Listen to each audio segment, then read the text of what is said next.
lugar, Pai. Que os nossos corações venham arder com a Tua palavra, que a Tua voz venha ecoar no fundo da nossa alma e venha romper a surdez do nosso coração, ó Pai. Em nome do Senhor Jesus Cristo, usa, Senhor, minha pobre vida, Pai. Dá-me humildade para pregar a Tua palavra e dá humildade a esse povo para ouvir a Tua palavra. Dá-me sabedoria para explicar a Tua palavra, entendimento a eles, ó Deus, para que eles possam compreender essa palavra. Mostra-nos o amor do Senhor em Cristo Jesus, através da pregação desse Evangelho. Deus, em nome de Cristo, toda a obra do diabo, ó Pai, todo projeto satânico sobre esta igreja, sobre a mente desses fiéis, em nome de Jesus, ó Pai, quebra, faz cair por terra e faça que nesta noite em nossos corações o Teu reino avançar e as nossas vidas ser para a glória e louvor do nome do Senhor. Toma para si toda a glória, todo o louvor, não por mim, mas por Cristo, não para mim, mas para Cristo, não de mim, mas de Cristo, ó Pai. Ao Senhor todo o louvor e toda a glória eternamente. Amém. O conceito, irmãos, de pecado, falar acerca do pecado nas igrejas, não tem tido atenção, não tem tido esse tema, pecado nas igrejas, dia após dia eles têm sumido. Não é mais normal falar do pecado dentro da igreja. Ontem nós estávamos ouvindo aqui na comunhão que a igreja de certa pessoa já não mais protesta contra o pecado. Que os líderes das igrejas não sabem mais ensinar acerca do pecado. Então o tema pecado, ele sumiu dos púlpitos brasileiros. A igreja hoje não ensina mais acerca do pecado. Hoje você liga a sua televisão no canal 7, no canal 13, no canal 9, para aqueles que têm TV aberta, e o ensinamento que você vai encontrar é para você acumular e fazer crescer o seu dinheiro. Hoje é ensinado acerca de você ser um bom empresário. Hoje é ensinado acerca de você ser uma boa pessoa. Hoje é ensinado acerca de você saber administrar a sua empresa. Hoje é ensinado acerca de você saber aumentar as suas propriedades. Hoje é ensinado você a ter 2, 3 carros, 4, 5 casas. Hoje é ensinado você ter fazendas, sítios, chácaras, a você ter mansões. Hoje é ensinado acerca de relações sexuais, que não é errado. Hoje é ensinado acerca de tudo e de todos. Mas não é mais ensinado acerca do que foi ensinado pela manhã, a volta de Jesus Cristo. Não é mais ensinado o que foi ensinado na semana passada, acerca do inferno. E já não é mais ensinado o que é ensinado acerca do pecado.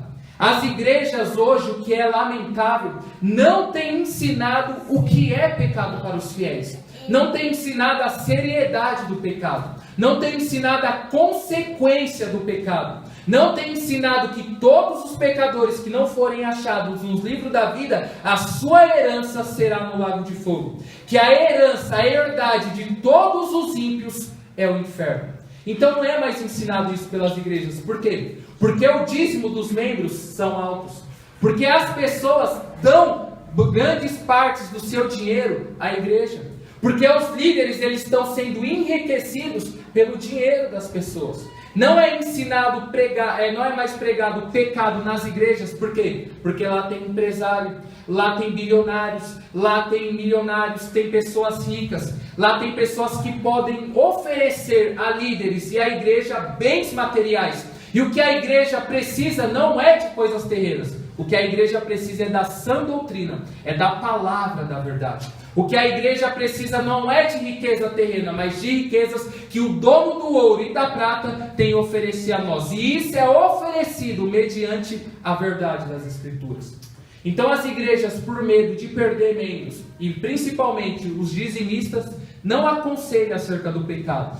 As igrejas não querem saber se a pessoa está bem ou se está mal. Portanto, que ela esteja dando dinheiro na igreja, isso basta a ela. As pessoas, os pastores, não querem saber da saúde, da pata das ovelhas, se está machucado ou não. Eles querem apenas a lã dela. Para quê? Para fazer mercadoria e vender. Os pregadores, a maioria das igrejas e muitos líderes e missionários, evangelistas, aqueles que ensinam a palavra de Deus, eles não querem nem saber se você vai ser curado ou não. Eles não estão nem aí se você vai sair do culto e vai para sua casa ou não. Eles não estão nem aí se você comeu ou não. A única coisa que eles querem é dinheiro. A única coisa que eles querem é popularidade. A única coisa que eles querem é status. A única coisa que eles querem é uma igreja cheia, uma igreja que tem barulho, uma igreja que tem emoção, uma igreja que tem entretenimento, uma igreja que tenha viagens, uma igreja que tenha canal na TV, que tenha estação na rádio. É isso que eles querem. Então eles sabem que se ensinar acerca da volta de Jesus, isso irá frustrar os planos deles. Eles sabem que se ensinar acerca do inferno, muitas pessoas vão sair da igreja. Eles sabem principalmente que se ensinar acerca do pecado, as pessoas vão sair. Por quê? Porque eles usam métodos terrenos para atrair essas pessoas. Eles usam métodos carnais para atrair os jovens. Eles têm usado métodos mundanos para atrair crentes mundanos. E isso é o flagelo da igreja. Isso é a decadência da igreja. Esse ensinamento da hamartiologia, ou cercar a doutrina acerca do pecado, sumiu da igreja.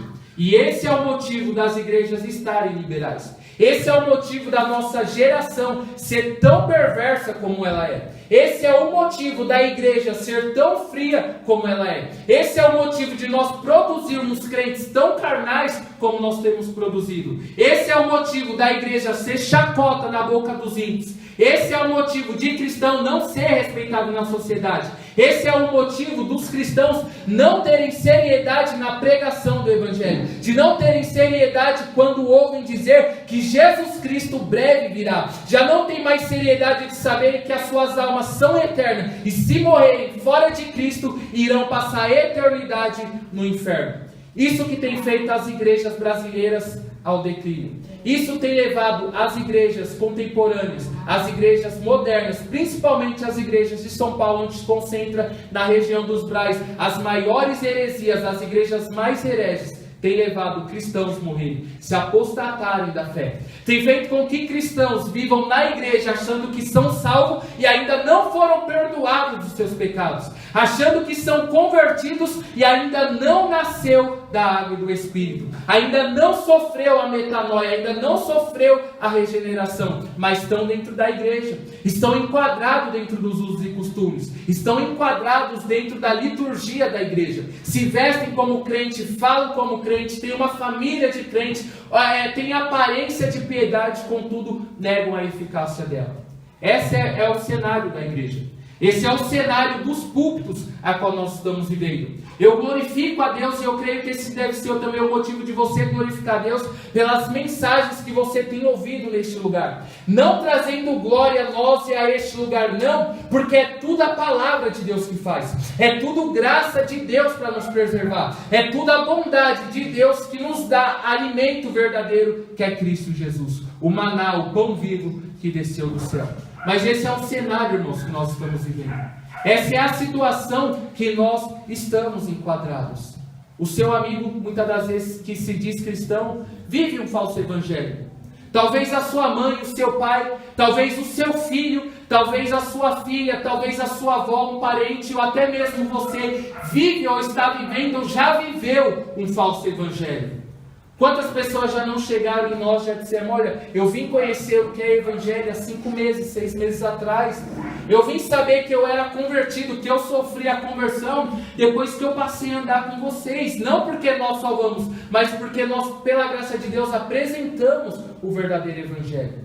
O que eu estou querendo mostrar aqui é que só a palavra verdadeira, que só aquilo que Cristo disse, a verdade é que liberta. Aquilo que Deus instruiu a Paulo dizer a Timóteo, a Tito, preservem a sã doutrina, fala o que convém, preguem a verdade. Olha Ezequiel, fala ao povo o pecado deles, quer eles ouçam, quer eles deixam de ouvir. Olha, eu envio você a um povo de duro semblante, um povo que tem um semblante duro, mas não se intimide por causa do semblante dele. Apenas diga, assim diz o Senhor. E pela palavra de Deus, o que nós vamos ouvir é isso, acerca do pecado. Eu peço a você humildade para ouvir essa palavra. O que está em jogo aqui não é você sair daqui e falar: você prega bem, você ora bem, você ministra bem. A minha maior anelo, o meu maior desejo é que você entenda o Evangelho e saia daqui: sou mais crente, mais apaixonado por Deus, estou com mais desejo de orar, vou chegar em casa, vou ler as Escrituras, vou orar ao Senhor, amanhã eu vou abrir um jejum, eu estou entendendo o que é Evangelho, eu quero mais de Deus, eu quero sentir mais da presença de Deus. Esse é o meu desejo para nós aqui nesta noite. Contudo, a palavra que irá ser ministrada não cause em nós tal interesse. A nossa carne vai rejeitar tal ensinamento. A nossa natureza que é má, que é caída, a nossa natureza que é anticristo, ou seja, ela vai rejeitar tudo que é de Deus, tudo que é de Cristo. Vai te dar sono, vai fazer com que você ache que essa pregação é chata, vai fazer com que você tenha vontade de ir para casa, vai fazer com que você fique olhando o relógio para dar 9 horas e você ir para sua casa, vai fazer com que você ache que minha voz é chata, que ler versículo, abrir Bíblia, passar para outro livro, ver versículo, ler outro, é chato. Contudo, eu rogo a Deus nesse momento para que você tenha humildade e ouça o Santo Evangelho. É a sua alma que está em jogo, é a sua eternidade que está sendo exposta sobre este lugar. Abra sua Bíblia em Isaías capítulo 6, versículo 3.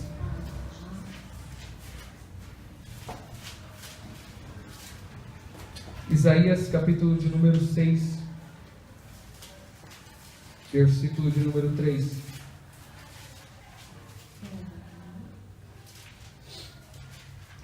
Diz assim: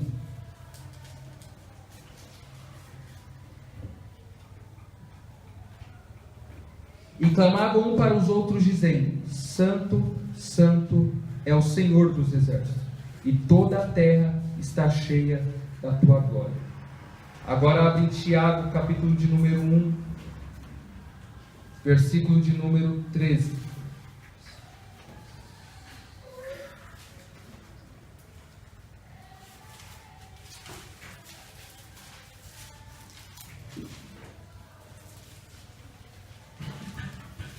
Diz assim: ninguém ao ser tentado diga: sou tentado por Deus, porque Deus não pode ser tentado pelo mal, e Ele mesmo a ninguém tem. Ou seja, nós lemos em Isaías que Deus, Ele é santo. Deus, Ele é separado de tudo e separado de todos. Deus é um ser puro. Deus é um ser imaculado. Deus é um ser que não se encontra nele trevas alguma. Deus é um ser que não se encontra nele mancha alguma, sombra de variação de dúvida. Deus, Ele é santo. Então nós vemos que Deus, Ele é santo. Em contraste de Isaías 6, 3, onde nós lemos que Deus é santo, santo, santo, com Tiago 1,13, nós vamos ver que embora Deus seja santo, abomine o pecado, Ele não vai tentar o pecador. Ele não vai tentar ninguém. Por quê? Porque por nada, ninguém por ninguém, Ele pode ser tentado. Então o que eu quero trazer nesse primeiro tópico e deixar bem claro na mente de vocês, que Deus, Ele não é o autor do pecado. Deus, Ele não é o inventor. Deus, Ele não é o criador. Deus não é o artista. Deus não é o arquiteto do pecado. Deus, Ele é santo e ninguém atenta. Segundo o que é mais defendido pelos teólogos, segundo o que a maior parte das igrejas cristãs evangélicas crê, o pecado, ele teve origem com um ser chamado Satanás. A Bíblia vai dizer em João capítulo 8, 44, 1 João 3, 8, algumas tipologias também, Isaías 14, Ezequiel 28, que Satanás, ele primeiro pecou. Satanás, ele peca desde o princípio.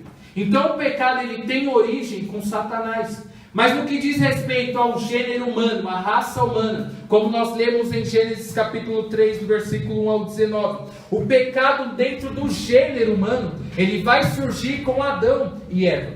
Nós vemos que esses homens, que esse homem Adão e Eva, eles eram livres para desobedecer a Deus ou não. Nós vamos ver que eles tinham a capacidade de optar por pecar ou não. Gênesis 3, 1, 19, é onde nós lemos, nós vamos ver que eles tinham a escolha de se manter firme na ordenança de Deus, na palavra de Deus, ou desobedecer o Criador.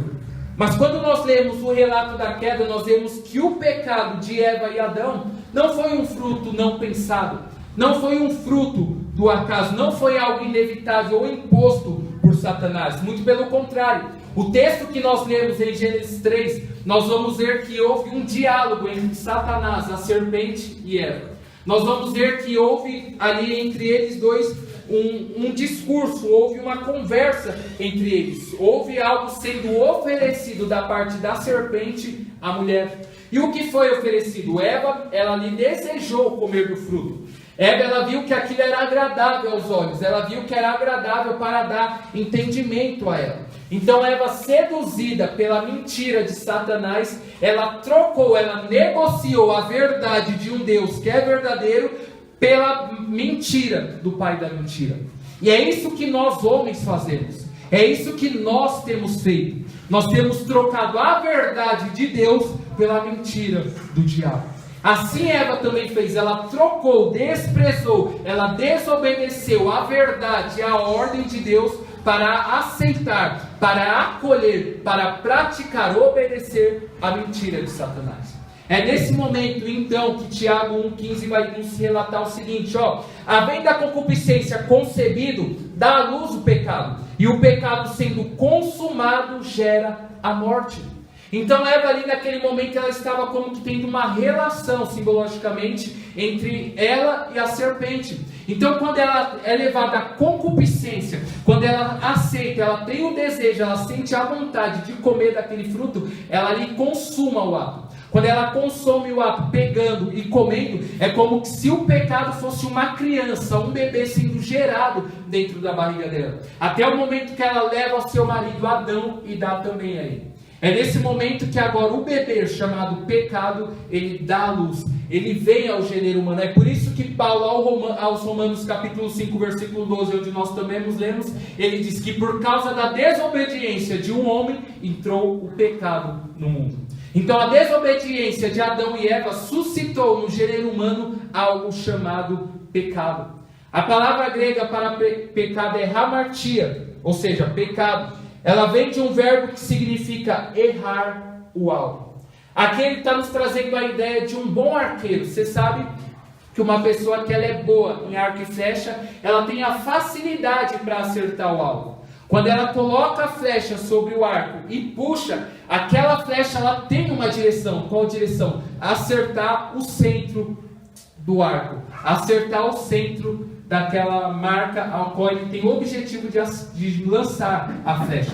Então errar o alvo aqui nos traz o sentido disso, de um flecheiro que se posiciona para atirar no alvo e ali ele não consegue acertar, ele errou o alvo, a flecha foi desviada, ela sofreu uma alteração, ou por erro dele, ou por algo do vento, a qual ele não soube fazer cálculo. Nós podemos entender que errar o alvo, num sentido mais prático, é como se dois caçadores fossem caçar um coelho ou algum animal do tipo. Dois homens estão do lado oposto para caçar um coelho ou um animal. E ali eles pegam a flecha, e quando eles vão atirar no animal, eles erram, e uma flecha acerta um ao outro, e eles morrem. Isso é o pecado, é você errar o seu alvo, é você não saber atirar a sua flecha. Ainda que você seja um bom flecheiro, um bom arqueiro, você vai errar. Por quê? Por causa do pecado. Então a palavra pecado, ela traz a nós esse sentido, hamartia no grego, errar o alvo. Nós vamos ver, segundo as escrituras, que o pecado ele pode ser definido também, como dizem Números ou Marcos 3, que ele é uma atitude errada para com Deus. Então Deus ele nos dá um alvo, Deus ele nos dá uma direção. E quando nós erramos a direção, erramos o alvo, desobedecemos com uma atitude, isso é considerado pecado para com Deus. É uma atitude errada para com Deus. Marcos capítulo 3, versículo de número 27, vai dizer a nós o seguinte. Preste atenção no que o texto diz, olha.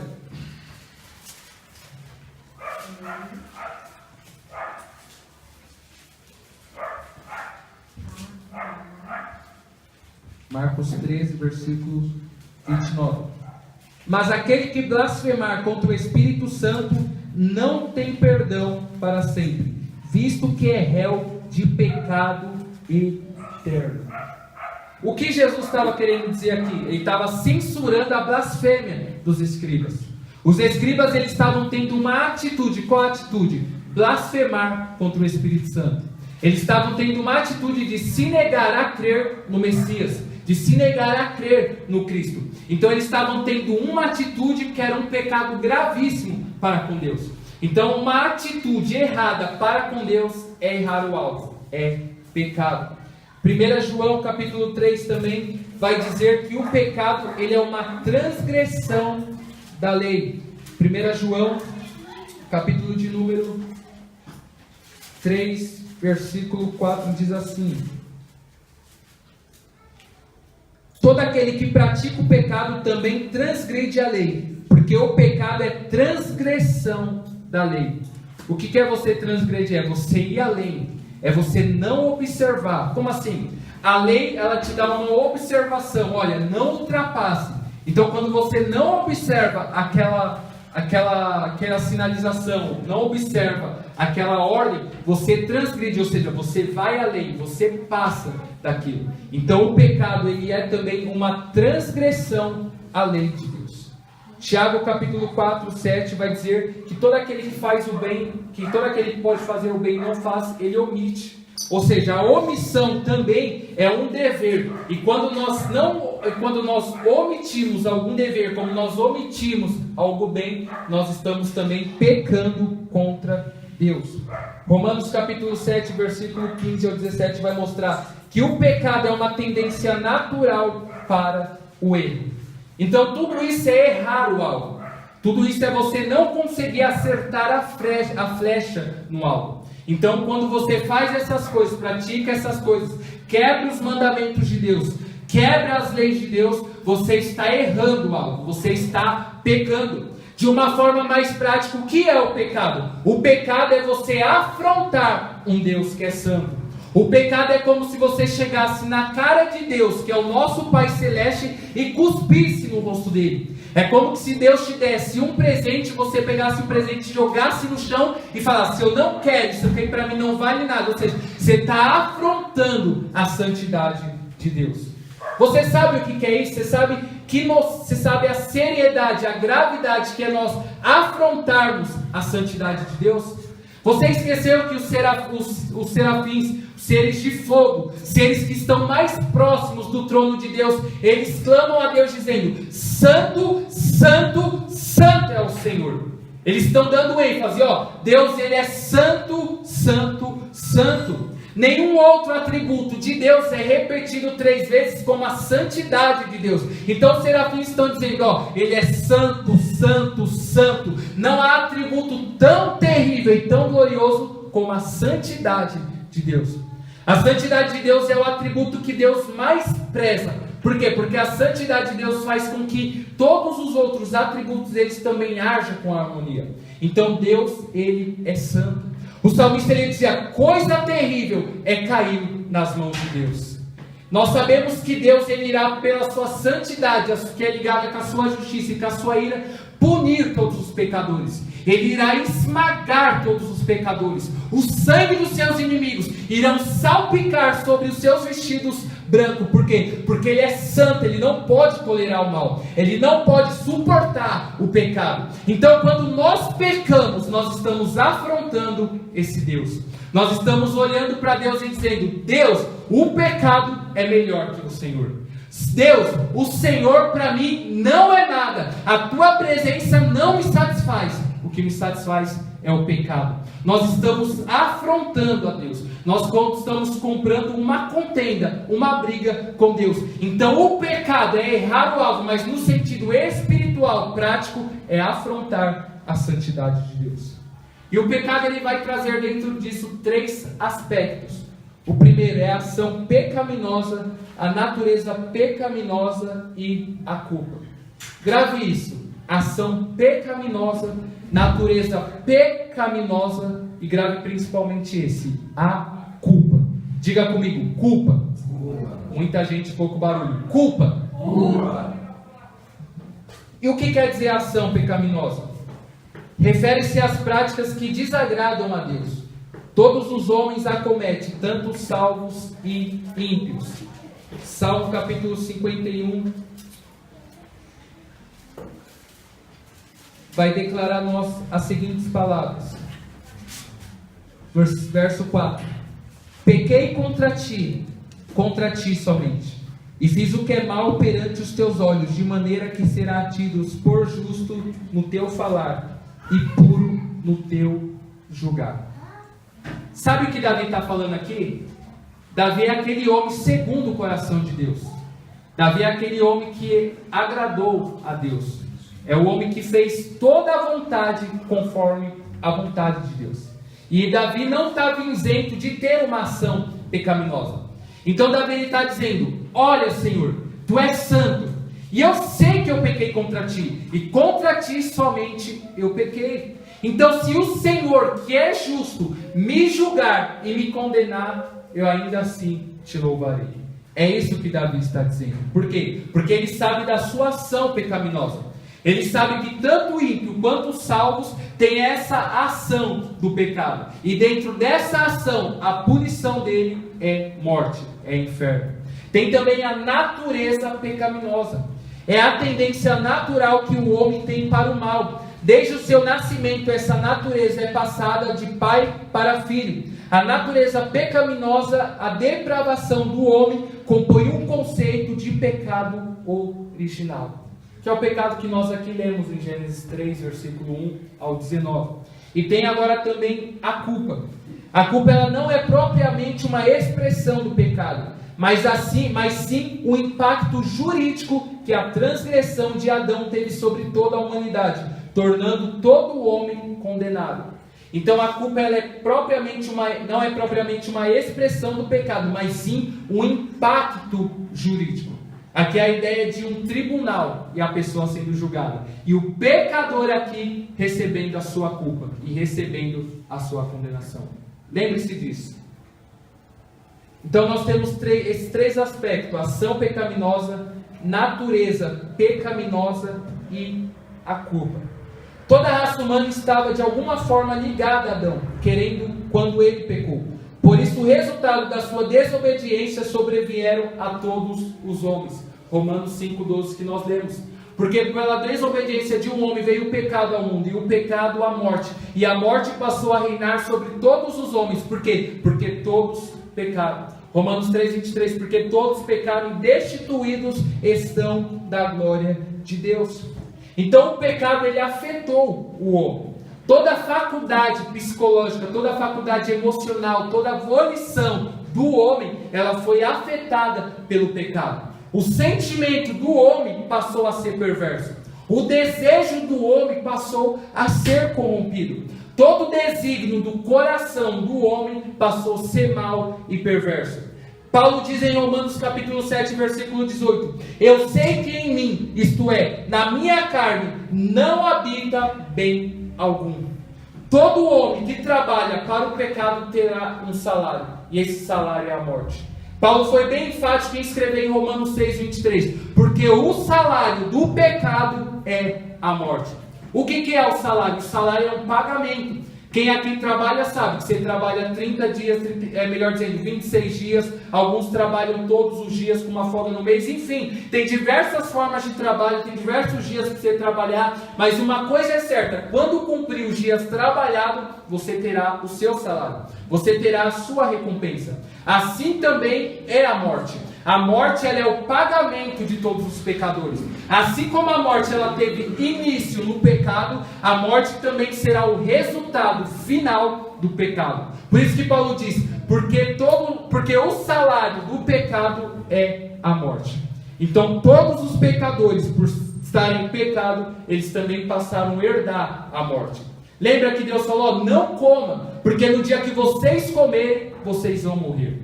Então Satanás seduziu a mulher e ela comeu. Quando ela comeu, ela suscitou o pecado, e o pecado, por sua vez, a morte. Então todo homem em seu estado natural está morto. Todo homem em seu estado natural está condenado a sofrer a ira e o furor de um Deus que é todo poderoso. Então o estado natural do homem é esse: morto em ofensa e morto em pecado. Vamos ler agora outro texto que nós lemos no início em Efésios, capítulo de número 2, E agora eu peço para você deixar sua Bíblia aberta nesse capítulo até o final da pregação. Efésios capítulo de número 2. Nós vamos estar lendo o versículo 1, 2 e 3. Se puder abrir sua Bíblia, por favor, em respeito à palavra de Deus, não a mim. Em Efésios capítulo de número 2.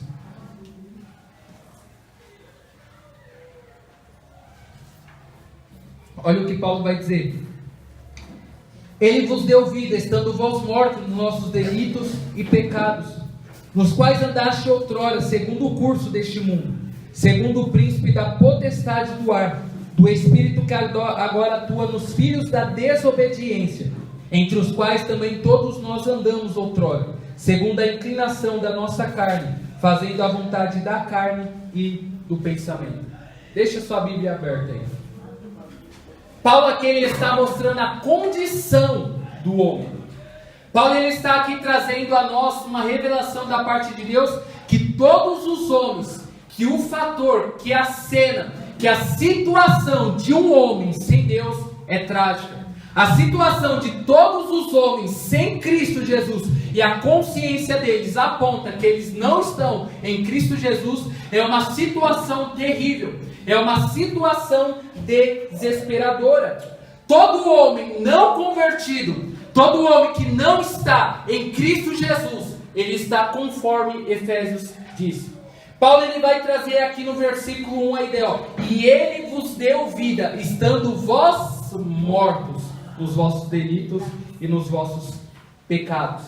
Então Paulo ele vai trazer aqui alguns fatores. O primeiro fator que Paulo vai trazer em Efésios capítulo 2 é que o homem está morto. É isso que ele diz, ó, e Deus vos deu vida, estando vocês mortos nos vossos delitos. Então Paulo ele está dizendo aqui, olha, assim como o homem natural, ou seja, o homem físico, ele não tem prazer, ele não come, ele não fala, ele não ouve, ele não se mexe, ele não tem sentidos, ele não vê, ele não se move, não anda. Por quê? Porque ele está morto. Assim também são vocês. Vocês no estado natural estão mortos em vossos pecados. Então assim como o homem natural não tem vínculo com as coisas desse mundo, assim o homem morto espiritualmente, que está morto em delitos e pecados, não tem prazer nas coisas de Deus. Aqui está uma dica, aqui está uma iluminação para saber se você tem vida em Cristo. Se você não tem fome de Deus, é porque você está morto. Se você não tem fome da palavra, da oração, é porque ou você está morto ou você está morrendo. Por quê? Porque a ideia que traz de morte é isso, é a quebra, é a separação da nossa carne, do nosso corpo e a nossa alma e o contato para com esse mundo. Assim também é no sentido espiritual. Todos que estão mortos em ofensas e pecado estão numa quebra de vínculo para com Deus. Então todo incrédulo não está doente. Toda pessoa sem Cristo Jesus não está enferma, ela está morta. Então ela não precisa de remédio para ser restaurada. Ela precisa de ouvir o Evangelho de Cristo Jesus para ser ressuscitada. Todo incrédulo está nessa situação. Ele não necessita de uma restauração. Todo incrédulo não precisa de cura. Não precisa de prosperidade. Ele precisa de um novo nascimento. Sabe como que é o mundo? O mundo é como um cemitério, onde todos estão mortos por causa do pecado. O mundo, a nossa casa, são sepulcros, onde os nossos pais estão enterrados. E no seu túmulo está escrito: morreu transgredindo a lei de Deus, morreu pecando contra Deus, morreu afrontando a santidade de Deus. Essa é a situação natural de todos os homens.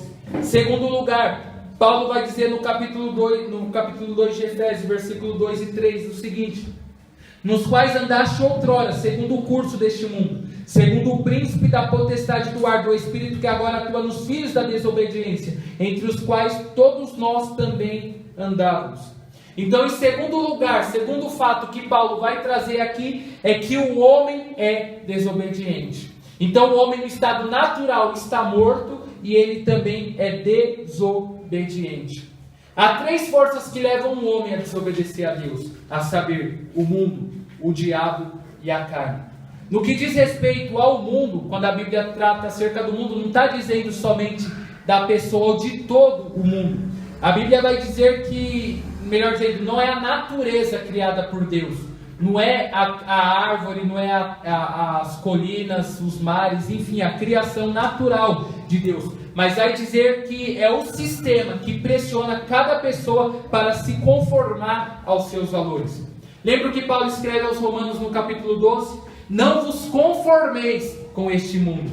Ele está dizendo, não abrace esse mundo, não se amolde a esse mundo. Não tenha alegria em aceitar os valores, a filosofia, a ideologia do mundo. Não aceite, por quê? Porque a intenção do mundo, o foco do mundo é levar você a desobedecer a Deus. Então uma das forças que vai levar o homem a desobedecer a Deus é o mundo. Depois do mundo também nós temos o diabo. Trata-se do espírito que atua nos filhos da desobediência. Assim como ele desobedeceu a Deus, rebelando-se contra o Criador, deseja que todos os homens também desobedeçam a Deus. O diabo é um inimigo invisível, porém real. Ele não dorme e nem tira férias. Ele é violento como um dragão, é venenoso como uma serpente. Ele ruge como um leão, mas se apresenta como um anjo de luz. Esse é o nosso inimigo. E ele está procurando pessoas que possam tragar. Por isso que Tiago capítulo 4, 7 vai dizer: sujeitai-vos, pois, a Deus, mas resiste ao diabo, e ele fugirá de vós. O diabo, como foi dito aqui, ele é aquele que vai nos levar a desobedecer a Deus. É o diabo que vai colocar na nossa mente que as coisas de Deus é chata. É o diabo que vai colocar na nossa mente que acordar de manhã para vir na oração é chato. É o diabo que vai fazer com que nós nos inclinemos ao pecado. Ele só vai motivar a nossa natureza, só vai dar um empurrãozinho para que nós venhamos desobedecer a Deus. Então o mundo e o diabo, eles trabalham para que nós venhamos desobedecer a Deus. E juntamente com esses dois, há também a carne. Terceiro lugar, melhor dizendo, a carne. A carne aqui não é o nosso corpo, mas a nossa natureza caída, a qual nascemos, e que procura nos dominar para também desobedecermos a Deus.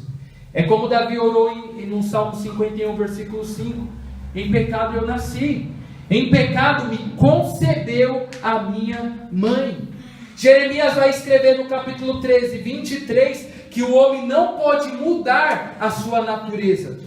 O homem não consegue deixar de ser pecador. Não há aqui pessoa forte bastante para dizer: eu posso suportar o pecado. Eu, pela minha própria força, posso suportar, não me inclinar às coisas da carne. Isso é uma grande mentira. A Bíblia vai dizer, não abraceis o mundo. Resiste ao diabo. Porém, o conselho que a Bíblia vai dar à nossa carne, à nossa natureza é: fuja dela. Fuja das concupiscências, que é o que? Os desejos descontrolados da carne. Fuja dos desejos da sua mocidade. Mocidade aqui não está dizendo a ideia de ser novo na idade, não. Mas enquanto você tem força, enquanto você é jovem espiritualmente, enquanto você ainda consegue lá lutar, fuja desses desejos. Fuja da vontade da carne. Então note que aqui na carne, ela é o nosso maior inimigo. O nosso maior inimigo não é o mundo, não é o sistema, não é os políticos, não. O nosso maior inimigo não é o diabo. O nosso maior inimigo, nós vemos ele quando nos deparamos de frente no espelho. Porque o conselho da Bíblia é: resiste ao diabo, e o diabo fugirá de vocês. Mas da carne de vocês, a Bíblia diz: fuja dela. É como José lá na casa de Potifar. A mulher de Potifar quis se deitar com José, arrancou as roupas dele. E o que ele fez? Ficou parado? Não! Porque se ele ficasse parado, ele sabia que ele ia pecar. O que José, segundo Gênesis, fez? Ele correu, ele fugiu do desejo da carne. E esse é o desejo, e esse é o conselho que a Bíblia nos dá: fugir do desejo da carne. Por quê? Porque a nossa carne, ela vai se inclinar para as coisas da carne. E as coisas da carne é pecado, é morte.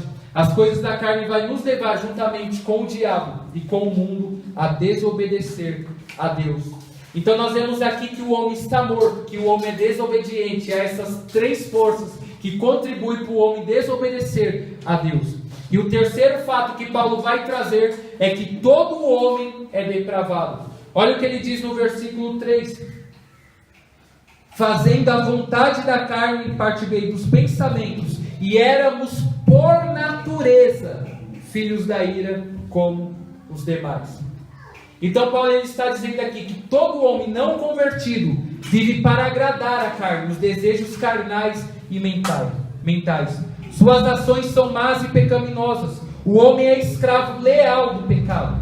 Toda a personalidade do homem foi afetada pelo pecado. É como Gênesis capítulo 6, versículo 5 diz, que todo desígnio do coração do homem é mau. É como Romanos também capítulo 3, versículo 11 vai nos dizer: olha, não há quem entenda, não há quem busque a Deus.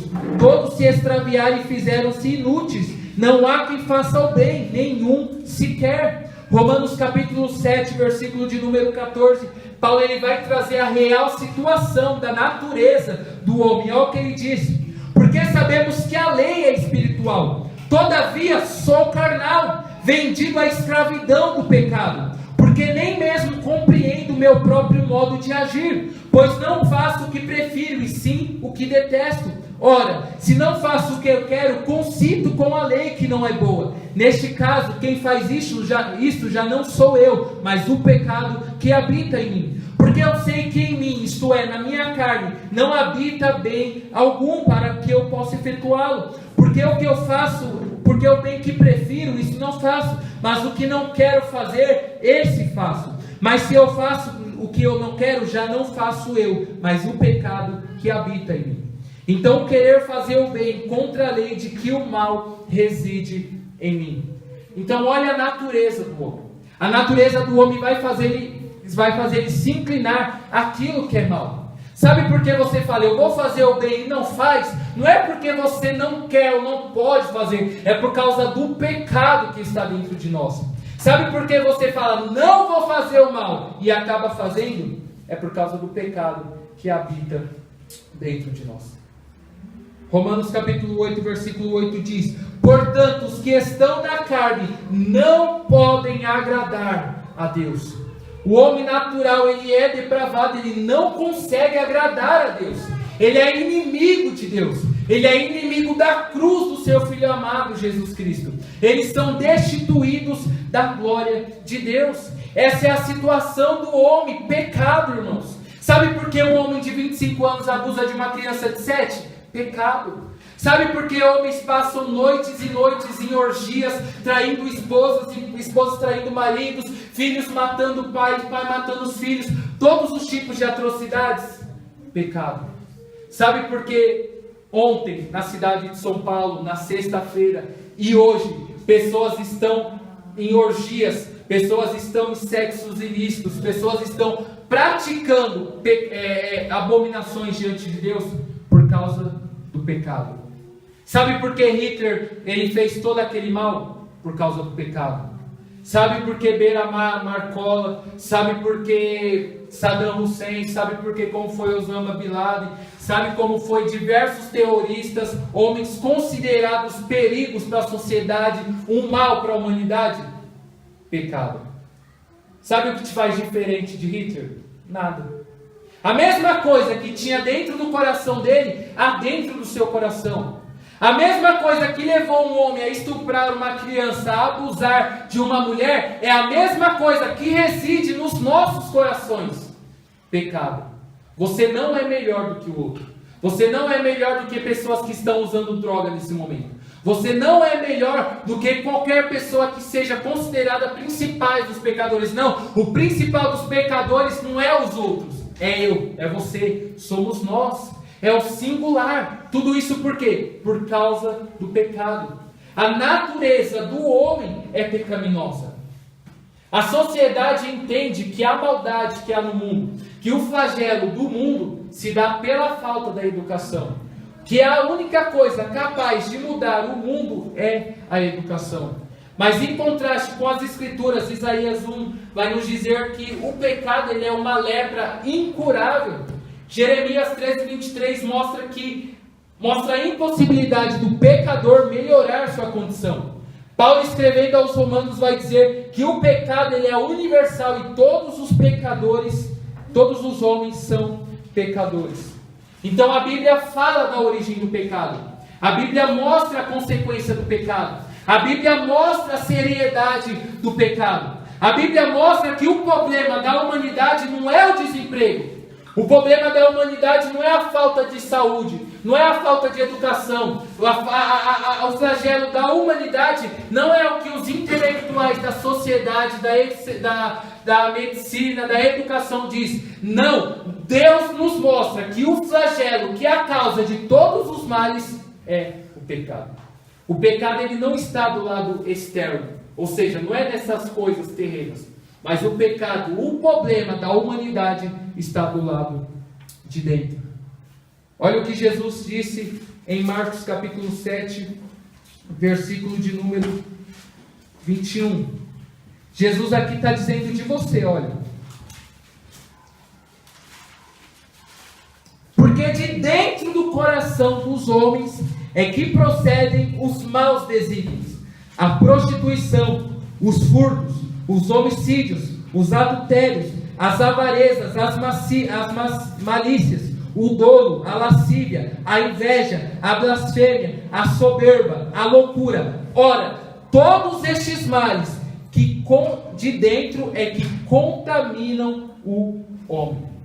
Então na sociedade existem homens corruptos, homens maus, homens violentos, homens injustos. Por quê? Por causa do pecado. R.C. Sproul ele dizia: nós não somos pecadores porque pecamos, mas pecamos porque somos pecadores. Então o problema não é externo, o problema não está do lado de fora, o problema está do lado de dentro. O problema está dentro do nosso coração. A depravação, o pecado, todos os tipos de maldade não mora no Japão, mora dentro de você, mora dentro do seu coração. Que Deus pudesse trazer nas nossas mentes convicção de como Isaías disse: ai de mim que sou pecador. A mesma convicção que Paulo dizia: olha, em mim não habita nenhum bem. A mesma convicção que os apóstolos, que os reformadores, que os avivalistas, que todos os homens de Deus eles tiveram. Somos pecadores. É por isso que John Owen vai dizer a nós: mate o pecado, ou o pecado te matará. Nós somos pecadores. Nós amamos o pecado.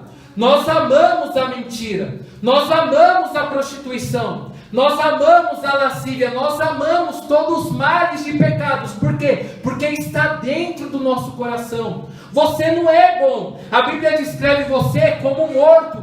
A Bíblia descreve você como desobediente. A Bíblia descreve você como pecador. A Bíblia descreve você como pessoas más. Sabe um estuprador? Não está longe de você. Sabe uma prostituta? Com respeito à palavra, as mães de famílias, não me interpretem mal. Não está longe de nós. Nós não somos melhores do que ninguém. O mesmo pecado que habitou no coração de pessoas perversas é o mesmo pecado que habita dentro de nós. E se nós não nos lançarmos ao amor de Cristo, se nós não confiarmos pela fé no sacrifício de Cristo, isso nos levará a tais práticas. Isso nos levará a desobedecer a Deus. Isso nos levará a pecar contra Deus. Isso nos levará a sofrer a ira eterna do furor de um Deus que é todo poderoso. Então o homem está morto. O homem é desobediente. O homem é depravado. E em quarto lugar, o homem está condenado. Paulo vai dizer no versículo 3 de Efésios: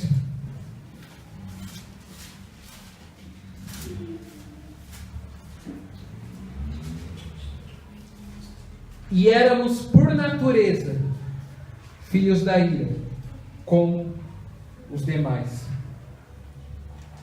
Jesus falando para Nicodemos: olha, todo aquele que não crer no Filho já está condenado. A parte de Cristo, ou seja, distante de Cristo, divorciado de um relacionamento com Cristo, todo homem está sob a influência do mundo. Todo homem está sob a influência do diabo.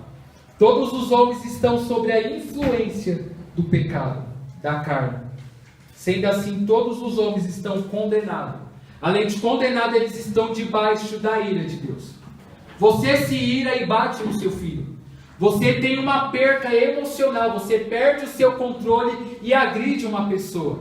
Porém, Deus não. A ira faz parte do caráter da reação. É uma reação pessoal de Deus, de frente a tudo isso que nós estamos falando. E Deus não irá tratar o pecado à parte. A ira de Deus será despejada sobre a cabeça de todos os pecadores. Se você não é salvo, você corre um grande perigo.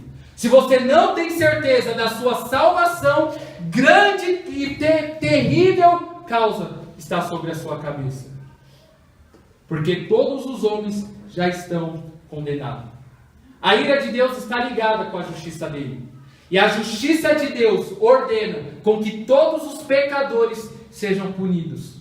A justiça é você dar à pessoa de forma reta o que ela merece. Se alguns de vocês forem roubados, o que o ladrão merece? Prisão.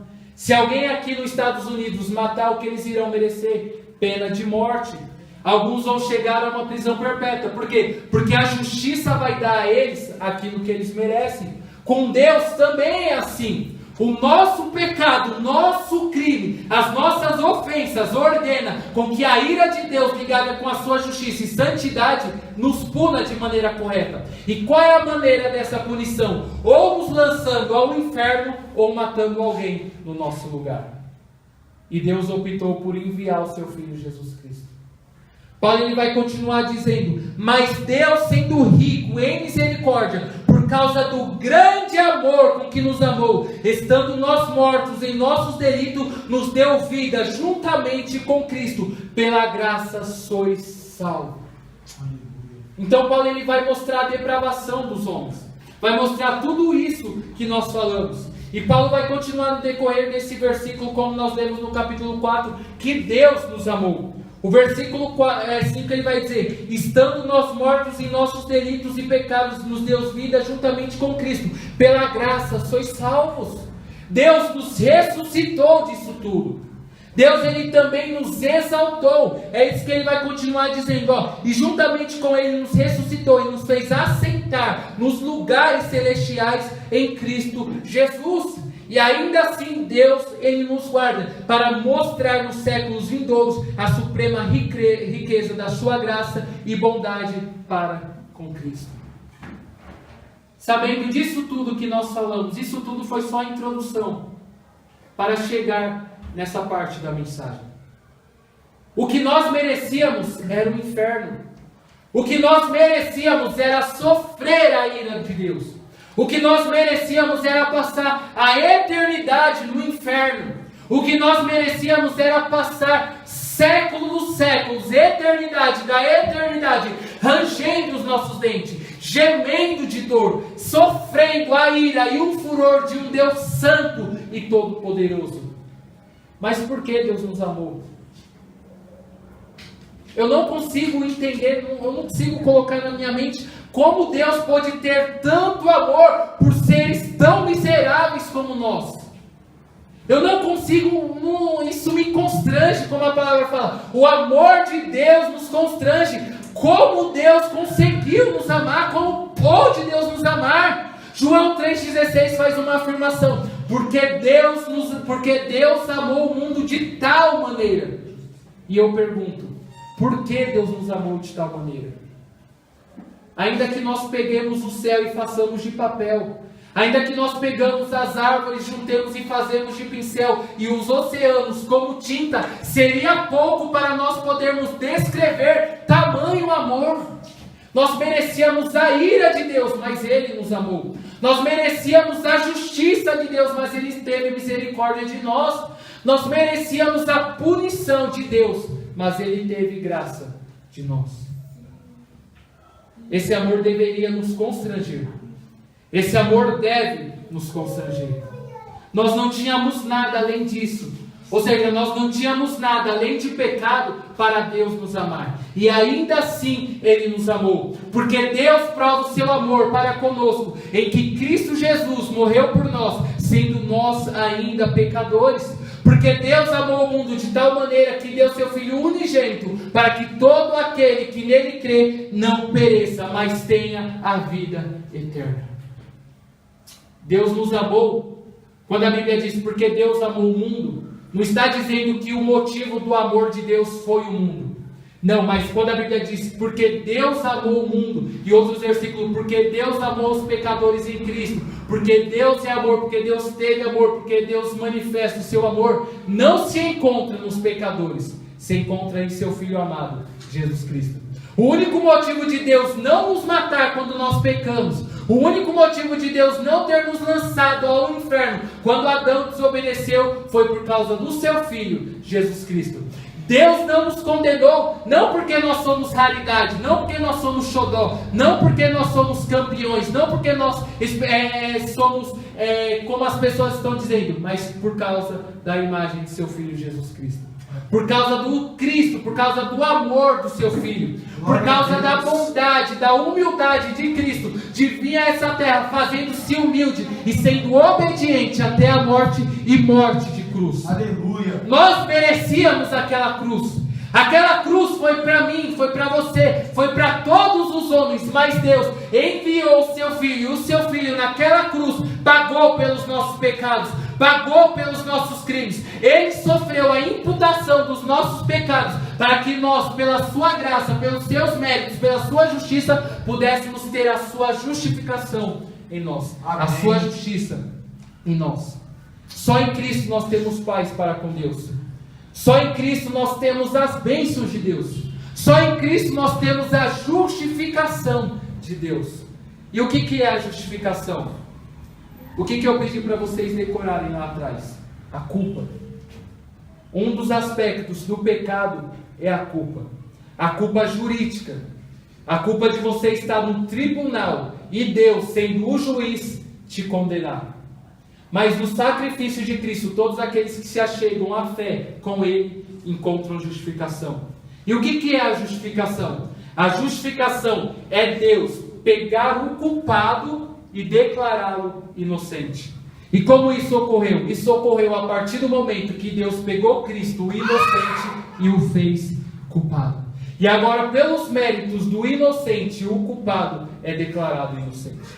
E pelos méritos do justo, o injusto é declarado justo. Pelo mérito do pecador, pelo mérito do santo Cordeiro de Deus, o pecador agora é declarado justo. Isso é a justificação. E todos aqueles que estão em Cristo são justificados. Mas o engraçado é que nós, sabendo disso, que Deus nos declarou inocente, nós ainda assim pecamos. Deus, de modo judicial, Ele nos declara inocente. Mas o que é declarar inocente? É Deus pegar o culpado e inocentá-lo. Mas isso não nos faz sentir o peso da culpa quando nós pecamos. Incline sua cabeça. Feche seus olhos.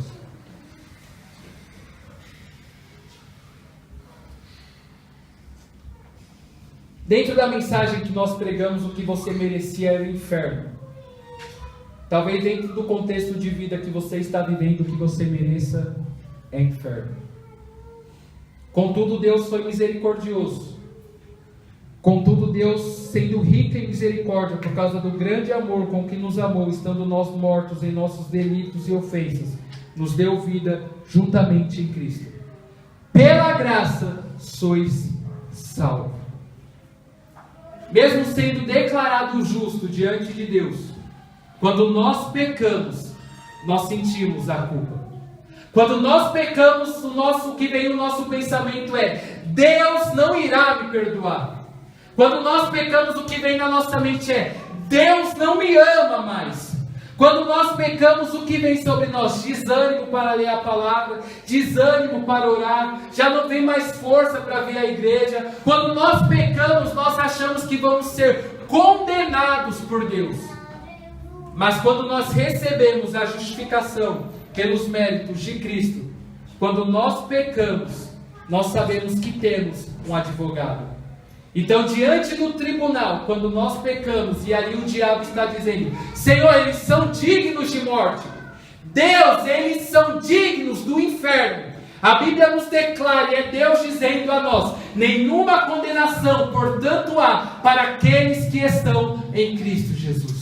Bem verdade que você era culpado, mas Jesus Cristo, pelos seus méritos, te declara inocente. É bem verdade que você ainda assim consegue pecar contra Deus. É bem verdade que nós ainda assim pecamos contra Deus. E quando nós pecamos, logo vem o fardo da culpa. Mas Deus em Cristo Jesus nos fala: olha, vinde a mim todos vós que estáis cansados e oprimidos, e eu vos aliviarei. É muito amor de Deus a nós.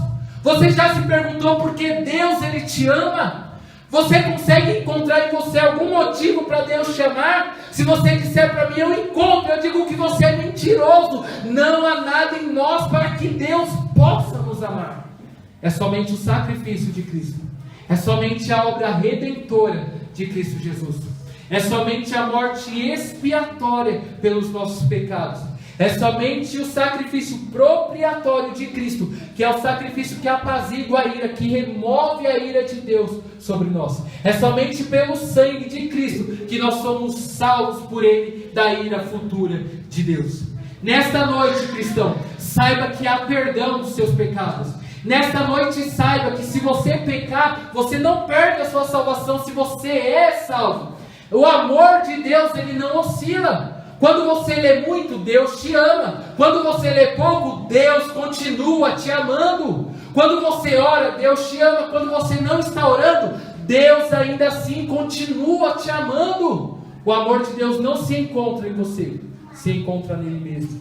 Quando você peca, você não perde a sua salvação. Se você de fato é salvo. Eu não estou aqui dando liberdade para você pecar, não. Eu estou dizendo que João disse: filhinhos, não pequeis. Mas se vocês pecarem, saibam que vocês têm um advogado no céu, Jesus Cristo, o justo. É Ele quem defende a causa de vocês. É Ele quem pega o fardo da culpa de vocês. É Ele que pega a dívida de vocês e paga. Foi Cristo lá na cruz do Calvário que disse: tetelestai, está consumado, está pago, quitado a dívida dos pecadores.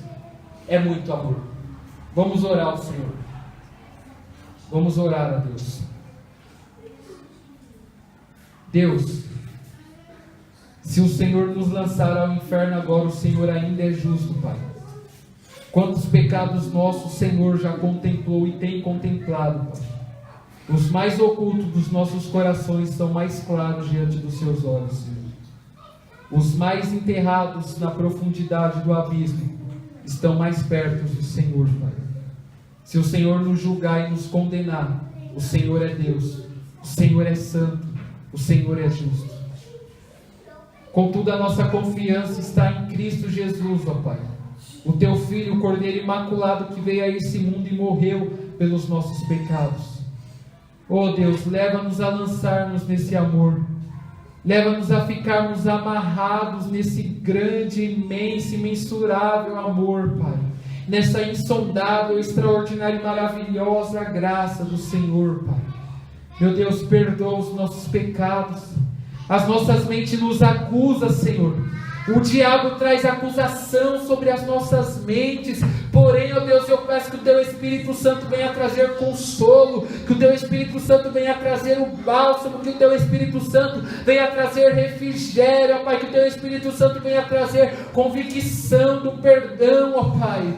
Ô irmão, se você pecou durante essa semana, se você pecou durante esse mês, o trono da graça está com acesso livre a você. Você pode orar ao Senhor nesse momento. Você pode entrar ousadamente na presença de Deus. Sabe o motivo de você não orar? É o pecado. Sabe o motivo de você não ler? É o pecado. Você está sentindo a culpa. Você está sentindo que é imperdoável por Deus. Mas saiba que Deus, Ele pode e Ele quer te perdoar. Confesse a Deus seus pecados nesse momento. Você não precisa de mais dinheiro, você precisa de perdão de Deus. Você não precisa de mais conhecimento bíblico, você precisa da presença, da unção, do poder de Deus. O que você precisa não é somente progressos terrenos. Você necessita voltar a ser uma mulher, um homem, um jovem de oração.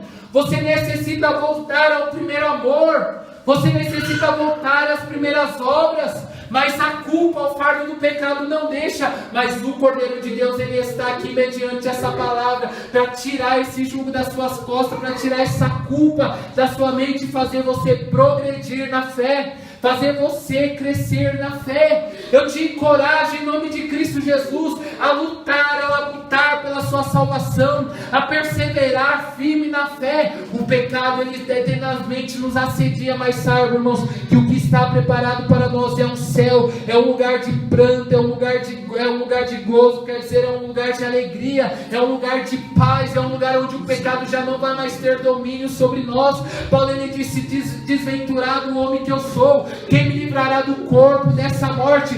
Cristo pode te livrar, irmão. É Jesus Cristo que te dará um corpo glorificado. É Jesus Cristo que fará com que você seja liberto do corpo do pecado. É Cristo que irá te glorificar. Saiba que no céu já não terá mais fardo de pecado. Saiba que no céu já não haverá mais pranto, nem dor, nem tristeza, porque as primeiras coisas passaram. Tudo isso graças ao Cordeiro de Deus, tudo isso graças ao sangue do Cordeiro de Deus, tudo isso graças ao sacrifício do Cordeiro de Deus. Vá a Ele nesta noite, vá a Ele em oração. Amém. Você é amado por Deus. Se você de fato é salvo, essa palavra é conforto para você. Mas se você sabe que ainda não sofreu a regeneração, mas você que sabe que se você morrer hoje, você não irá habitar a eternidade com Deus,